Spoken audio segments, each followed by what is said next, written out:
Hi everyone, I'm Soundole, and I'm joined here today by Kristofer Maddigan, whose incredible swing-era-inspired compositions helped to make Cuphead one of 2017's most successful games. Chris, thank you so much for joining me today. Hey Peter, glad to be here. So I find it really interesting that you've come to this composition role from completely outside the video game music industry, a very different sort of pathway to most video game composers. Can you tell us a little bit about your personal musical background and how you came to be involved with Studio MDHR? Yeah, the work that I do now, the bulk of it is orchestral percussion, and so I play in the National Ballet of Canada Orchestra in Toronto, and I do a lot of other freelance work of that sort with other orchestras, and that was my main, that's what I went to school for when I moved to Toronto, and so that's sort of like the bulk of my background, more or less. I've studied jazz for a long time, but it's not something I do as much of as I would like. And so I've been friends with Chad and Jared for decades, the guys from Studio MDHR. And so when they were getting this game sort of together, they asked me if I wanted to write the music. Because I think I was the only musician that they knew, basically. So that was the... It's convenient. Yeah, I mean, it worked out well. It was definitely... I feel if they had known at the time that it was going to be such a big hit, they might have actually reached out to a professional big band composer. But so yeah, that's kind of my background. Yeah, I've been playing music for pretty well most of my life. Started on piano, but it didn't really take. So, which I think is a very common thing for a lot of people. I wish I was better at it now, but don't we all? But I started playing drums in about grade grade 5, I guess I started, taking percussion lessons. Do you feel that your background adequately prepared you for this sort of role? Yes and no. I think it's definitely I think I've developed reasonably strong work ethic, so I sort of knew, even if my background itself was not in composition or heavily involved in jazz, I sort of knew how much work it was going to take, and I think I was able to, I sort of knew the right direction. I was going to need to study, I was going to do a lot of listening, find a good teacher. So it helped in that respect. It didn't really directly affect the compositional process because it wasn't something that I had. It's music is music at a certain point, but being an orchestral percussionist and being a big band composer are pretty different things. But definitely, I think having I haven't been playing music now for long enough that I was able to channel a certain amount of that into the writing process, just in terms of if I write something, I can objectively take a break from it and come back to it and say, is this good or is it not going to work? And if it's not going to work, then I'd like to think I have, enough sort of musical background to be able to sort of figure out why it doesn't work, I guess. So it's definitely the musical training that I have played a role, but not directly, I would say. It's more of a peripheral. You've talked a little bit about some of the things that you've done in preparing for this, your score study, your getting a teacher. Could you go into a little bit more detail about the actual process by which you were researching these genres and what sort of work you were doing to familiarize yourself? Yeah, I mean, I did a lot of listening, and that's kind of the key, I think, and I listen to thousands and thousands of videos, and this is all, YouTube is great for this now. It's all up there. And so, was able to really focus in on a certain specific area and just do the listening there. And got as many books on, I like reading anyways, but I definitely was reading about a lot of the composers, read a bunch of Duke Ellington bios, Cab Calloway autobiography, just try and get into the mindset, I think, to a certain extent of those guys. And then also checked out a lot of, there's a lot of great instructional books now as well. The Gary Lindsay book I forget what it's called. Gary Lindsay's book, that was fantastic for jazz voicings in a big band context. The Berkeley, I think it's called the Big Band Arranger's Guide. I'm not quite sure, but they have Berkeley has a good book as well. So I just tried to find a bunch of books to work out of, but also augmenting that with finding. I was very lucky that I found a good sort of someone to mentor me through the process. As John Herberman, he's the guy. If you watch the making of behind the scenes music videos, there's a couple that are up on YouTube. He's the guy doing the conducting there. Yeah. So he was. I just ended up studying with him for a couple of years and sort of bringing him my early charts. Was he a trombonist? I think you mentioned someone. No, he's a piano player and a. Oh right. He's kind of a jack of all trades in Toronto for composition and arranging. He did the new arrangement of the Hockey Night in Canada theme song, which is in Canada that's a big thing. So I mean that's a big project that he did, and he's just he's been around and he's very knowledgeable about. He doesn't do big band specifically, but he has done big band, so he's like really just a good guy to go to, and he was able to, we studied certain concepts and things, but also he was just able to look at the chart and say like this is why this is going to work here, but it's not going to work here, and so I think you can do a lot on your own, but you still need to find. It's very valuable to find professionals to sort of bounce ideas off of. Yeah, absolutely. So, is there anything that you would do differently if you had this sort of project come up again, or any advice that you wish you could give to yourself a few years previously? I don't. Yeah, I mean, I think the process that I took was probably what I would do for any, if they were going to do, some sort of 80s chiptunes metal kind of game, then I would probably do the same. If MDHR was going to do that and they asked me to write music, I would probably do the same. I would have to sit down and listen to tons of 80s metal and, learn the chip. You sort of have to put in, I don't know. For me, I kind of like to immerse myself in whatever I'm working on. Mm-hmm. So it wasn't really ever a chore to do that kind of research. So obviously, I guess if I knew what I knew now, the process would have been a lot quicker. But do you feel like you could get similarly sucked into composing for a completely different genre? Absolutely. Yeah. I think that would be, but it still have to be. I'm busy enough as a freelancer as it is. I don't necessarily want to become known as a composer or as a regular. I don't want that to be a regular thing. I'd be interested in writing for any other. If an interesting project came up that I thought was special. Or if something that is another thing that Studio MDHR did, if they wanted me to write music for it, then I would be glad to do that. But I'm not just going to be taking everything that comes my way. And of course, it's I don't work very fast, so. It's a massive output still over several years. That you've got 4 vinyls worth of tracks for this. That's still a pretty solid output, especially being balanced with freelance work as well.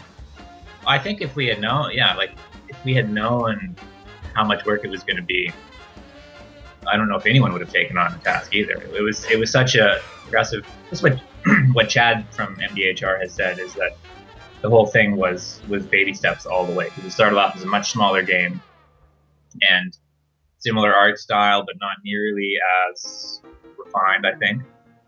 And it was good. It was just a lot smaller, and then as time went on, it kind of you finish a thing, and then they would make it bigger. So there was never it was never going to be 30 bosses in 3 hours of big band from the start. It was going to be small amounts of things that just over time added up. Fair enough. So before you got involved with this project, most of your other writing was in pretty different genres and styles. I want to play a little excerpt from your SoundCloud just to sort of give listeners an example of that. So this is Untitled 2. It's from an installation project, electroacoustic marimba work. Can you tell us anything else about it? This was so we have a festival here, and I think there's other places around the world that do the same thing. It definitely happens in Montreal as well. But I think it's the beginning of October. It's called Nuit Blanche, and it's a sundown to sunup, all night art festivals, in the streets, and it's kind of an interesting thing. And I was involved in a project 4 years ago, which was right around the time just after I started writing for Cuphead as well. But they did this really interesting project called My Virtual Dream, and it was like, it's tough to go into too much detail about it, but it was this big, huge dome with all of these like kind of far out projections, and it was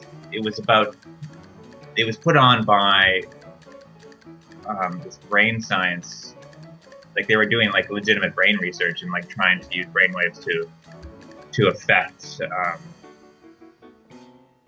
moving things on the screen or whatever.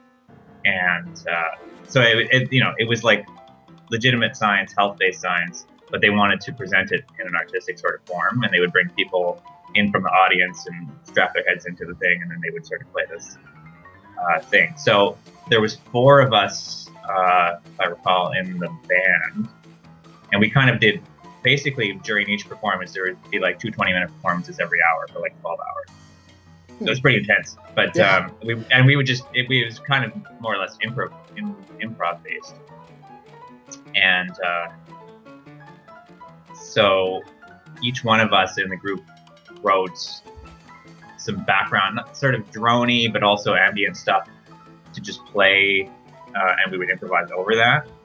So the stuff that I wrote, I just set my mic on over the marimba and just played some stuff, and then did a lot of post-processing just to try and make it, pretty spacey. And so that's kind of what this is for. It's just background ambient music for improvisation, basically. Cool. Well, let's have a listen to that now. This is Untitled 2.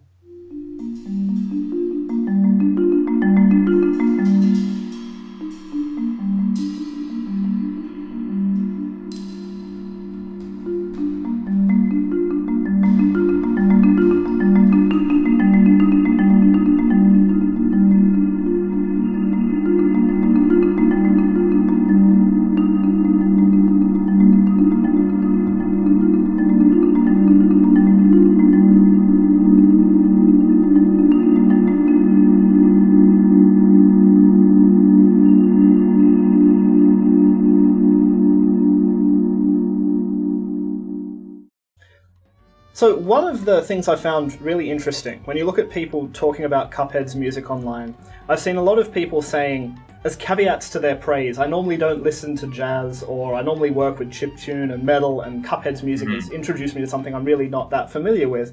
And I'm seeing all of this evidence that Cuphead and games in general have this great potential to introduce people to genres and styles that they wouldn't normally seek out. Has that been your personal experience at all? Are there any fields of music that you've been motivated to look into more because of games? Games music maybe.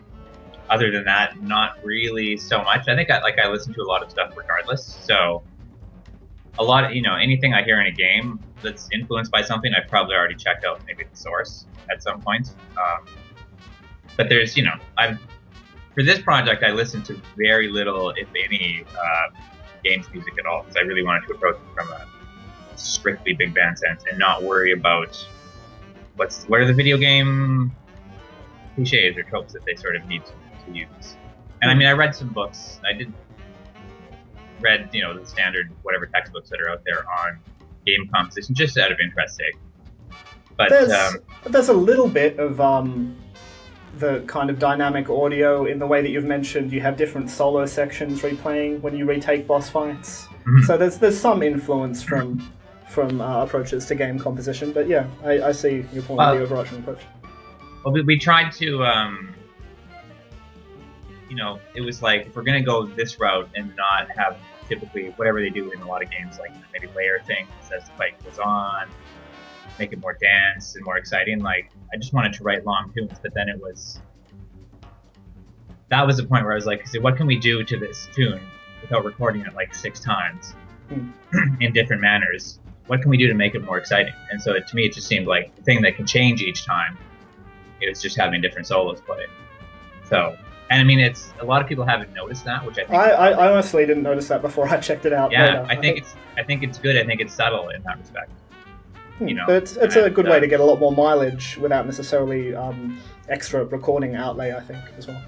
Yeah, it took a hell of a lot of work in the mixing process. This Jeremy Darby, who did the recording and engineering, he's awesome. He worked his ass off on this project, but he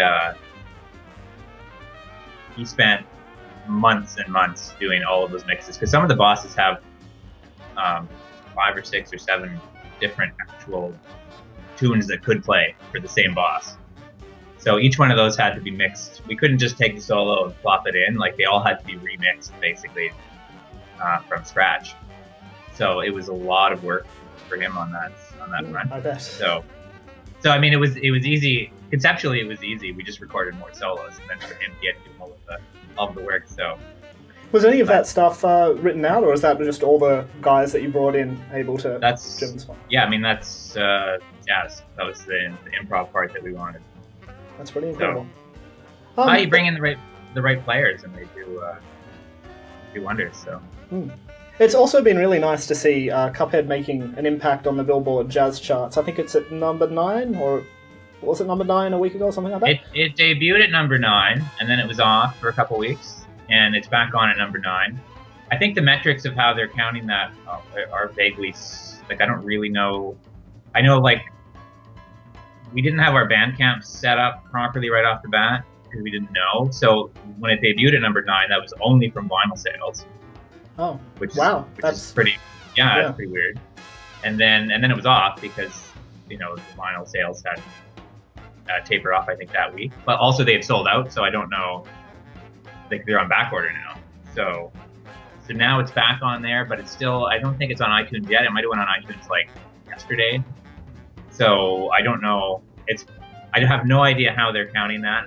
But probably, actually, if they had been counting, if things had been counted correctly, and they had done vinyl plus, I think they sold a lot on Steam as part of the Steam bundle. That's how I know. And then Bandcamp, yeah, it would have debuted. I think way higher because it didn't actually count. So I'm presuming, that the Steam bundles don't count towards those totals on Billboard. I don't think so. Or if they do, I don't think they were set up yet to do that. So I don't know. That's the way it was kind of explained to me. But regardless of how the counting comes in, I think it's still just having a really positive effect to see it there, because it helps to legitimize the artistry of video game music in general to people that might be outside the industry. So most of the players that you got for these recordings are industry veterans that have been playing in these sort of big band settings for decades and decades. And I'm presuming that for many of them, this is probably going to be one of the first times that they've been involved in video game recording. I'm really curious how they felt about that. Did you get a chance to gauge their feelings about being involved in the project at all, or were they even sort of aware of the bigger project? Well, I think when we were recording it, no one was aware that it was going to be nearly as successful as it has been. But the stuff I wrote, particularly the big band stuff, the ragtime stuff is pretty well all of it's very challenging, but that's a bit more playable. The big band stuff, those piano parts are just insane in the ragtime sections. You must have got an incredible player for that. Yeah, we had a couple of fantastic musicians for that stuff. I was thinking more like the ragtime, the ensemble stuff, like the world map tunes. And, those are a bit more on the playable side, I think. But the big band stuff was, it's all really fast, and the figures are all, because I'm not really a trained, big band composer. Like the figures are all, as John, the conductor, said, the figures are all upside down and backwards, basically. So they're, which is good. Like it's the quirkiness that a game maybe needs, but it's also like it makes it very challenging for the players because everything's ripping by super fast, and the figures are all kind of maybe not what they're used to seeing. So I think when they showed up for the first rehearsal, and they'd been kind of warned, like, these tunes are going to be, because that was the first time they'd seen them, and I don't think they quite knew what to expect. So I think they were initially like, "What is this stuff?"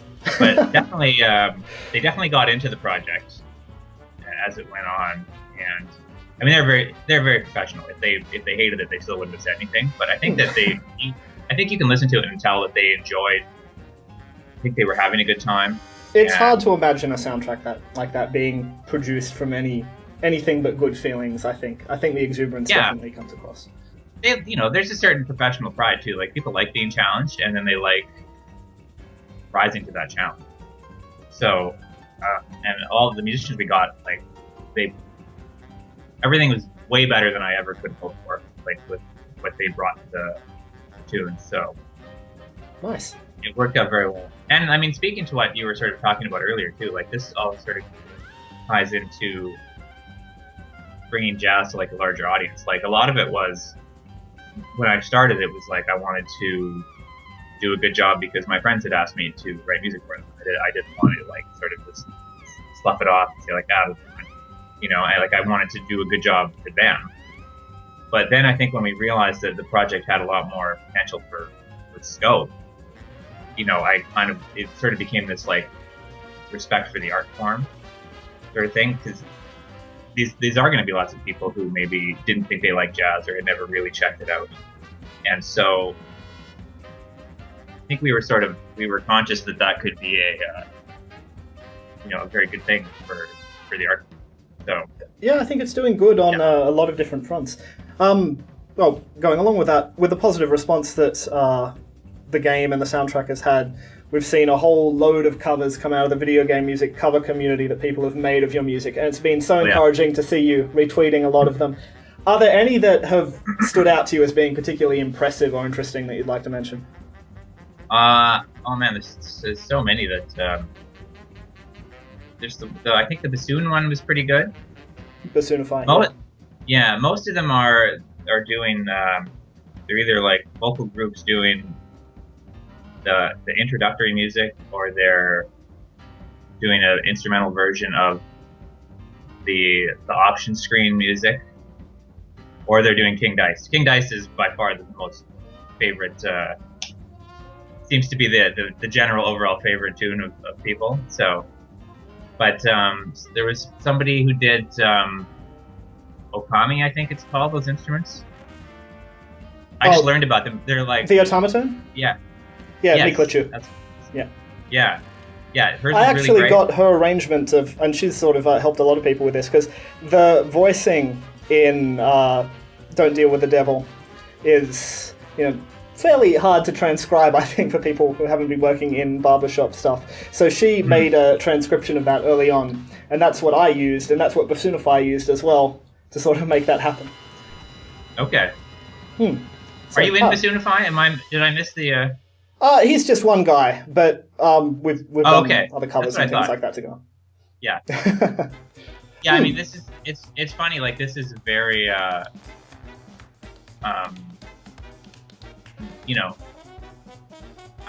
played games a lot when I was younger. I haven't really played much lately because it's just, I don't have time. But this is opening up a whole new world that I wasn't really aware that existed. So it's interesting. Like, I'm learning sort of all of the groups and the people who like doing covers, but I don't know them off the top of my head just yet.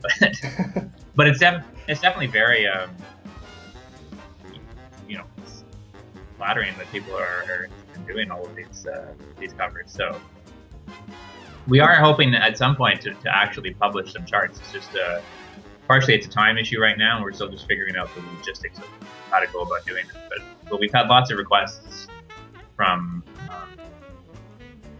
high school jazz bands or professional groups who want access to the charts, and we just need to figure out the proper way to deal with that too. But hopefully that... I think a lot of people are sort of still getting over various hurdles when it comes to licensing, because I think a lot of the rules about how this music is licensed and distributed are still being written, and it's a very gradual process to sort of fit video game music into old world distribution systems sometimes. But it's coming there, and I know there's a lot of people that would appreciate the sheet music. Well, the problem is also the sheet music is like only half. I mean, it's all there, but it needs to be edited, and proper articulations need to be put in, and it all needs to be like... It was I made sure to format it all as well as possible so the musicians could read it, but I did titles on every page, and it's like, it's going to be, for every single chart that we want to publish, it's still going to be hours and hours of work to put it in a publishable form. And it's just like, make it... It looks good now, but it's not 100% where it needs to be. So, and it's just, I don't have the time right now to do that, unfortunately. But yeah, I imagine it's something that you'd probably want to spend a little bit of time away from after it consuming that many years as well. Yeah, basically, somebody asked me, who was it? I think I did an interview with Kate Remington from, she Music has a... Respawn, I think? I think Music Respawn. Yeah. Yeah. And she asked me if I've been listening to 30s big band music in a new light since I wrote the Cuphead stuff, and I just said I haven't listened to any. I need a big break from. So yeah, I think we all need, and it's the same with the developers too. I think they're still sort of dealing with the fallout from a lot of the stuff, but they still haven't really been able to take a break from Cuphead. So they're it's still months and months of work before we can sort of push it back and say, okay, we can enjoy not thinking about it for a little bit. But fair enough. Yeah. Well, I hope you managed to get some sort of reasonable break in the time that follows. And it's been so wonderful to talk to you about this. Thank you so much for all of your insights into the process and the rest of your work. And I wish you all the best. Oh, thank you. You as well. Thanks for the interview. My pleasure. Take care.